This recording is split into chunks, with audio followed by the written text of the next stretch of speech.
হাসানিদের চেহারা, আল্লাহু আকবার, এটা আমার কথা না, আমার রাসূল পাকের হাদিস। বলে আমার গলার নিচের অংশ হুসাইন আর গলার উপরের অংশ হলো হাসান। সুবহানাল্লাহ, আমার নবীর হাদিস। এজন্য হাসানে মুজতাবা বলা হয়। আর হুসাইন রাদিয়াল্লাহু তাআলা যখন নাজাফে গিয়ে কারবালাতে শুয়ে আছেন, তখন সাথে শেরে খোদা আলী শুয়ে আছেন, ওনাকে মুরতাজা বলা হয়। তো মুজতাবা আমার হুজুরের শান, আর মুরতাজা শেরে খোদা আলীর শান। সুবহানাল্লাহ, আলী মুরতাজা, ঠিক। এই জন্য হুসাইনি মুরতাজা বলা হয় আর হাসানি মুজতাবা বলা হয়। সুবহানাল্লাহ, অনেক কিছু বুঝার আছে।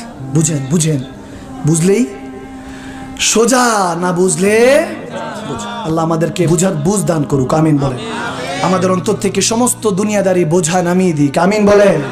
যখন বলেছেন নবীকে ভালোবাসি, তখন মন থেকে ভালোবাসতে হবে। ভেবেছি আর আসবো না বলে ঘোষণা দিয়ে নেমে যাব, কিন্তু মহব্বত, ওই যে আমার মুর্শিদ কেবলাকে একজন মহব্বত করছে, এখন মহব্বত এমন কঠিন জিনিস, আটকে যেতে হয়। ইমামে মুসলিম কারবালার প্রান্তরে চিঠি লিখেছেন 500, ইমামে হোসেন যায় না, লাস্টে লিখেছেন, আমি কিন্তু আর আপনার কাছে দায়ী থাকবো না। হাসরের ময়দানে আল্লাহ জিজ্ঞেস করলে বলবো, নবী জিজ্ঞেস করলে বলবো, আমি ইমামে হোসেনকে বুঝিয়েছি কিন্তু আসেন নাই।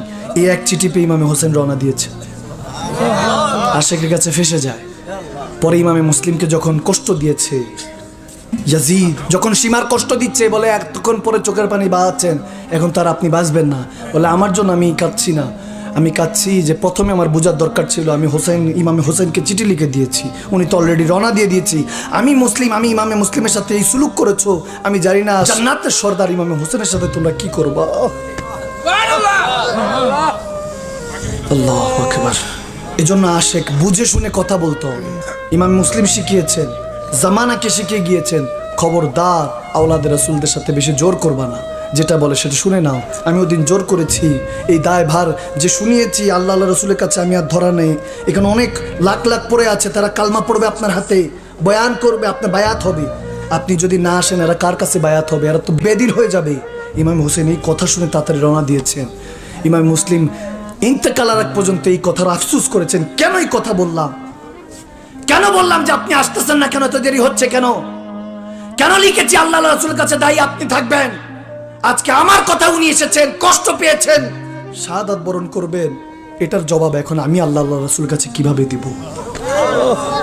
খবরদার, লা তা'তাযিরু কাদ কাফারতু বাদা ঈমানিকুম। কোরআনে আল্লাহ ঘোষণা দিয়েছেন আমার নবীর শানে, আমার নবীর আহলে বায়াত, কিয়ামতের আগ পর্যন্ত মাহদী আলাইহিস সালাম পর্যন্ত সমস্ত নবীর আওলাদদের শানে কোন রকম গোস্তাকি করা যাবে। মান সাব্বা নাবিয়ান ফাকতুলহু, নবীর শানে কেউ গোস্তাকি করলে, আওলাদের রাসূলদের শানে গোস্তাকি করলে একটাই হিসাব, কোন বিচার মানি না। এতক্ষণ মুমিন ছিল, এখন কাফের, কাফেরের গর্দান উড়িয়ে দাও, নবী হুকুম দিয়েছেন। সুবহানাল্লাহ। আল্লাহ আমাদেরকে বুঝার তৌফিক দান করুক, আমিন।